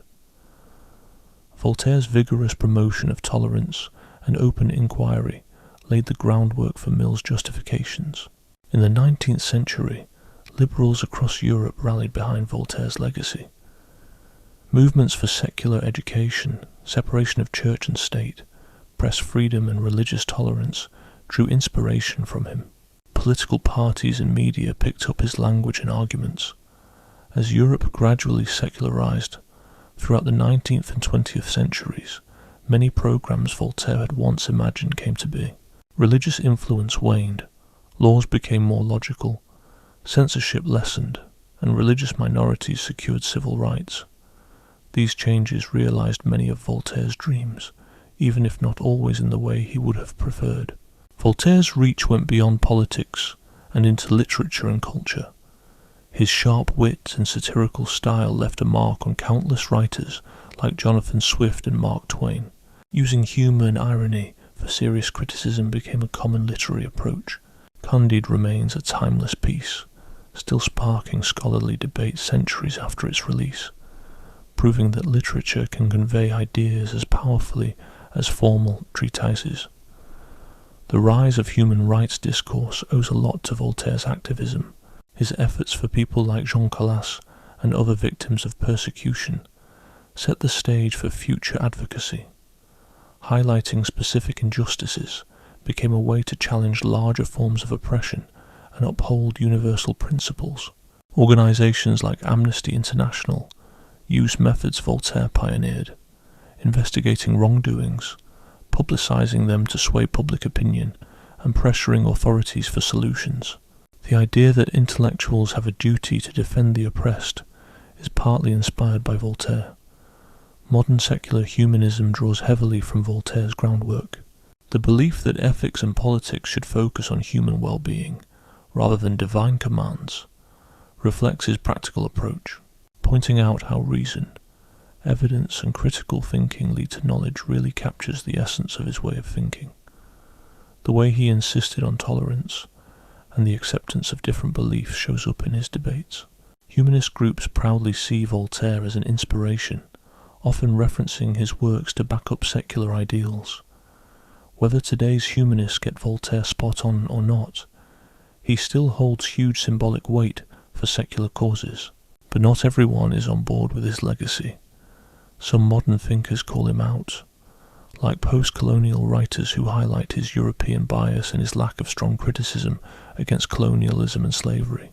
Feminists note his acceptance of gender inequality and keeping women from having full rights, while democracy enthusiasts argue against his elitism and skepticism of public involvement. These critics remind us that Enlightenment figures, including Voltaire, were shaped by their times and had their blind spots. To truly appreciate their insights, We need to engage critically, not just admire without question. There's no straightforward answer to whether Voltaire's impact on Western society was good or bad. His ideas pushed for more freedom, less religious influence, and more individual rights, which many cherish today. Still, the Enlightenment also carried a sense of cultural superiority, led to colonial power plays, and embraced a naive trust in reason that sometimes led to harm. Judging Voltaire's overall impact means considering complicated outcomes across time. People with different backgrounds, values, and goals often end up with different takes. Today's discussions about free speech, religious freedom, and secular values mirror the debates Voltaire was part of in the 18th century. Should online platforms allow offensive language or enforce certain standards? Should religious beliefs be allowed to sidestep secular laws? What's the right way for diverse democracies to manage clashing viewpoints? Voltaire's ideas still matter because these issues continue to crop up. His blend of respectful humility and strong support for tolerance offers useful insight, even if we need to tweak it for today's world. The scientific changes Voltaire championed are still making waves, transforming how we grasp the world and what we can do. From Newtonian physics came relativity and quantum theory, and medical breakthroughs driven by empirical methods have saved countless lives. The questioning mindset Voltaire promoted is a backbone of ongoing scientific advancement. However, the dangers that come with technology have become clear, seen in global conflicts, nuclear power, and environmental issues. His hopeful view of science and reason improving human conditions has to be tempered with an understanding of its misuses. What makes Voltaire last isn't a set of specific teachings, but his way of thinking and his attitude. He showed how questioning power and tradition is always necessary. Compassion for those wronged should drive real-world actions, not just theoretical discussions. Wit and humour can reveal nonsense just as well as precise reasoning. These are timeless contributions that go beyond political and religious divides. Voltaire's legacy isn't about any solid set of beliefs. It's about sticking to reason, tolerance, and caring for people. Part 8. Limitations, contradictions, and modern-day relevance. Taking a real look at Voltaire means facing his flaws and inconsistencies along with his big achievements. No matter how smart someone is, they can't break out entirely from the era they lived in. Voltaire occasionally had blinkered views, biases, and made mistakes, which take away from his legacy, though his impact is still significant. Grasping these shortcomings helps us figure out what we can learn from Voltaire and what areas we should expand upon. The most obvious flaw in Voltaire's thinking is his social and political elitism. Even though he was a big supporter of individual freedom, he consistently showed a lack of faith in the judgment and capabilities of regular folks. He often referred to the general public as a disorderly crowd, needing guidance from enlightened leaders. To him, democracy seemed risky since it handed power to the less informed majority rather than the educated few. This aristocratic mindset conflicted with his belief in human dignity and equality by natural law. If reason is the foundation for moral and political ideas, why assume that ordinary people can't reason well enough? Voltaire might argue that rational thinking about complicated issues requires education and free time. Farmers working from sunrise to sunset don't have much opportunity to dive into philosophy, science, or politics. Lacking education leaves them open to manipulation and superstition. While there's some truth to this point, Voltaire didn't see that keeping people out of political participation only continues the cycle of limiting their development. If education is key for citizenship, then universal education is essential for a democracy to be legitimate. His elitism also appeared in economic views. Though he critiqued aristocratic privileges, Voltaire himself was invested in commerce and grew wealthy. He cared about prosperity, but not much about how wealth was either made or shared. Occasionally, he spoke out against slavery, but never with the same intensity as he did against religious persecution. Moreover, He profited from investments in colonial trading companies that exploited conquered populations. His focus on economic freedom and growth for property owners didn't adequately consider issues of exploitation and inequality. Voltaire's views on women were typical of 18th century patriarchy.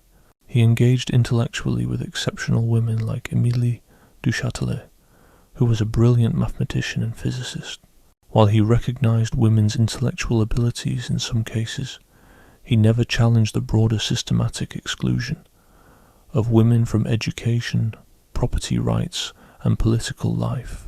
In his writings, women were often depicted as either virtuous but passive, or beautiful but frivolous. Sadly, the universal principles he championed didn't apply to half of the human population. This oversight highlights the larger limitations within Enlightenment and universalism. Enlightenment thinkers claim to support universal human rights, but in practice, they often meant educated European men. Women, colonized people, and the lower classes were largely excluded from full moral and political recognition. This gap between universal ideals and selective application was a nagging problem for Enlightenment thinking. Later movements for women's rights, workers' rights, and decolonization eventually pushed these Enlightenment principles further, beyond the initial limits set by their original advocates. Voltaire was instrumental in laying down these principles, even if he didn't fully grasp all their implications. When it came to non-European cultures, he showed a mix of open-mindedness and prejudice. Voltaire applauded Chinese civilization, mainly to challenge European Christian claims of superiority. He often cited different cultures to highlight diversity in religion and morals, yet he perpetuated stereotypes and exhibited a Eurocentric attitude. His portrayals of African societies were particularly dismissive and uninformed, considering some people as hopelessly savage unless they were guided by Europeans.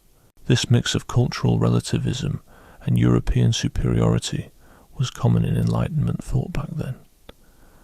Additionally, in his historical works, Voltaire tended to cherry-pick evidence to bolster his preset conclusions. His treatment of Christianity magnified religious violence, downplaying violence derived from secular sources. He painted the Middle Ages as nothing but dark and oppressive, completely brushing aside any real cultural and intellectual achievements from that time. When talking about religious disputes, he made fun of theological views he didn't agree with, instead of really engaging with their stronger arguments. This approach hurt his reputation as a historian, even though some of his bigger picture ideas were still insightful. People of his time were also bothered by how he pushed for tolerance, yet remained pretty intolerant himself. He got into some nasty literary fights with others like Jean-Jacques Rousseau, using his sway to harm their reputations and careers. Even though he was all for free speech in theory, he sometimes wanted to shut down ideas he thought were too risky. This clash shows that sticking to tolerance isn't easy. Even if you believe others should have the right to disagree with you, it's tough to handle when the disagreement gets personal. His dealings with powerful figures showed his naive view about how power can corrupt. Voltaire thought if rulers were well educated, they'd rule wisely and fairly. But time with leaders like Frederick the Great and Catherine should have shown him that's not always true. They dropped their enlightened principles whenever it suited them politically, despite their love for philosophy.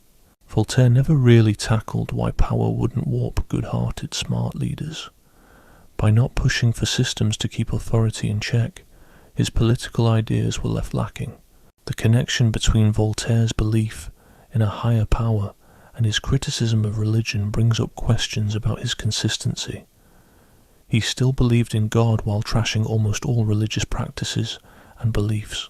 But if organized religion is as messed up and harmful as he said, what reason is there to believe in a God? His idea that the universe's design proved God existed had logical problems he never quite solved. Saying religious beliefs were needed for keeping society in line didn't quite jive with his stress on truth over practicality. Some argue he was kind of stuck in the religious views he intellectually outgrew. More recent research has uncovered layers in Voltaire's religious views that hint at a move from deism to more radical ideas. His later works showed he was open to Spinozistic pantheism, where God is seen as nature rather than a separate creator. If true, he was maybe more logically consistent than we've thought. Still, he never publicly ditched deism, so pinning down his exact beliefs is tough. This could show genuine doubt, or a smart move to avoid getting into trouble for his ideas. From today's viewpoint, Voltaire's hope in reason and progress seems overly optimistic. He thought calling out irrational beliefs with logical arguments would eventually lessen their grip. He assumed economic growth would lead societies to be more civilized and peaceful. He believed that well-educated leaders would bring reforms that help people, but over and over these dreams fell short. Religious clashes still exist despite centuries of logical debate. Economic growth often leads to new ways to exploit people, even while it boosts prosperity. Educated figures are just as likely to be tyrannical as uneducated ones. The horrors of the 20th century really hammered Enlightenment dreams of progress. World wars caused the deaths of millions, using tech that came from scientific progress. The Holocaust showed that even the civilized European world could turn to systematic mass murder. Totalitarian states claimed they were following rational plans while committing mass atrocities.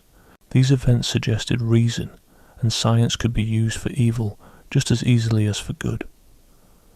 Some critics claimed that Enlightenment rationalism itself laid the groundwork for modern atrocities by wiping out old moral guides without replacing them.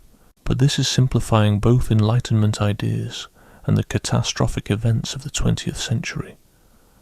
Voltaire never suggested reason alone could guide moral behavior. He stressed feelings like compassion, paired with rational thought.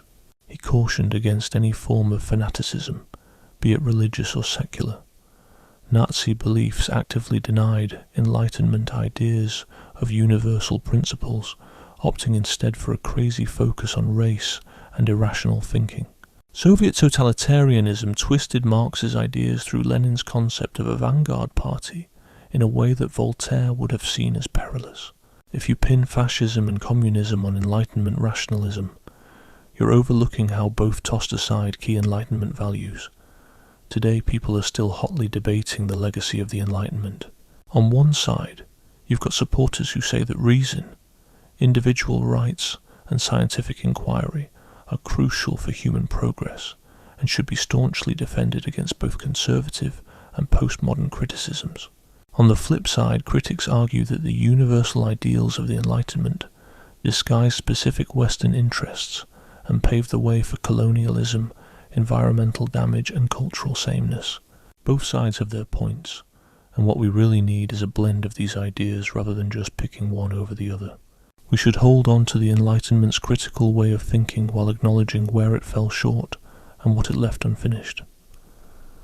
Voltaire is still relevant today, especially when it comes to the friction between religion and secularism. Should secular governments make room for religious practices that might clash with broader laws? How much room should a religion have in public places like schools and government buildings? And can liberal democracies really coexist with religious groups that oppose liberal values at their core? Voltaire's take on tolerance, which suggests that because no one can claim ultimate religious truth, we ought to respect a variety of beliefs, is helpful. But applying this in real-world situations leads to debates that Voltaire's straightforward ideas can't quite solve. The back and forth about free speech in our digital world echoes Enlightenment discussions about freedom of expression and censorship. Social media platforms are constantly deciding what to allow and what to block, while governments grapple with finding the right balance between free speech and the dangers of misinformation, hate, and violence inciting speech. Voltaire would find these challenges familiar despite the evolution of the technology. His defense of controversial speech remains relevant, even if the scenarios are now different. Voltaire was big on the scientific method, which today has to deal with issues like science denial and the spread of fake science. Despite the consensus among scientists, people still push ideas like climate change denial and fears about vaccinations, because they are influenced by their own biases and group identities, not by a lack of evidence. Voltaire believed that once people saw the clear evidence, they'd move away from superstition. But now we know that people tend to stick to their beliefs, interpreting evidence in ways that support their existing views, which points to limits in Enlightenment rationalism. However, Voltaire's focus on evidence-based reasoning is still worthwhile. Over time, advocating for solid evidence does shift opinions, even when individuals initially resist. Commitment to the scientific method fosters technological advances, even if the public doesn't always understand or agree. Teaching people critical thinking skills enhances their ability to analyze claims, though it won't completely get rid of biases. The takeaway isn't to ditch Enlightenment rationalism, but to dig deeper into the psychological and social factors that shape it, something Voltaire didn't fully grasp. Voltaire tackled big questions about human nature that continue to be central in both philosophy and science. Are people mainly driven by reason or by emotion? Does culture or biology play a bigger role in shaping behavior? Is moral progress possible, or are we constrained by human nature's limits? Voltaire's hands-on approach, looking at real human behavior rather than just theoretical principles, was a forerunner to what we now call scientific psychology. Modern studies back up some of his ideas, dispute others, and help us refine Enlightenment notions about psychology by diving into empirical research. The environmental crisis we face today is something Enlightenment thinkers like Voltaire didn't foresee. He praised commerce and economic growth as drivers of prosperity and civilization, never considering that endless growth might exhaust resources or damage ecosystems irreparably. The belief that human progress hinges on controlling nature now seems alarmingly off track. Some environmentalists hold Enlightenment ideas responsible for nature's decline, while others believe the era's science and reason offer solutions to these issues. Both perspectives have merit, so it's important to carefully consider what aspects of the Enlightenment should be kept and which need revisiting. Voltaire's contributions are the centre of debate because they remain deeply relevant. If his ideas were merely outdated artifacts, we'd study them with indifference. But his discussions on tolerance, freedom, reason and progress still shape our self-perception and societal organisation. Various political and ideological groups use Voltaire to support opposing causes. Secular humanists rally behind him against religious conservative views, while classical liberals lean on him against both traditionalists and socialists. Each group highlights parts of his philosophy that align with their beliefs while skimming over contradictory parts. Truly understanding Voltaire calls for a careful read of his works within their historical backdrop. He wasn't the idealistic hero of liberty that fans make him out to be, nor the civilization-wrecking skeptic his detractors claim. Instead, he was a nuanced, often contradicting thinker whose sharp insights were paired with notable oversights. His real worth lies not in providing definite answers to timeless questions, but in showing how to honestly engage with them, question authority, seek proof, protect the vulnerable, ridicule the pompous, and stay grounded in the uncertainties of knowledge. These mindsets are Voltaire's lasting contribution. The most profound lesson from Voltaire is perhaps understanding the limits of individual brilliance. No one person can entirely rise above their own historical time or solve every intellectual challenge. Every thinker's insights and flaws are shaped by their unique situations and outlooks. Progress doesn't come from finding perfect philosophical systems, but through ongoing improvements over time. We take inspiration from Voltaire and other Enlightenment figures, fixing their errors and tackling problems they couldn't predict. This critical approach, taking what works while discarding what's harmful, defines our intellectual and moral evolution. Today, Voltaire's relevance relies on whether his core beliefs still hold up. Do we still trust reason as a tool for understanding nature and organising our world? Do we continue to see tolerance and freedom as key values worth fighting for? Do we strive to ease human suffering through practical means instead of accepting it as inevitable. In liberal democratic societies, most people would say yes, even if their interpretations differ. Voltaire helped lay down these principles as the bedrock of modern society, leaving future generations to continue the work. His legacy is an open-ended challenge to think critically, to act with kindness, and to always keep questioning.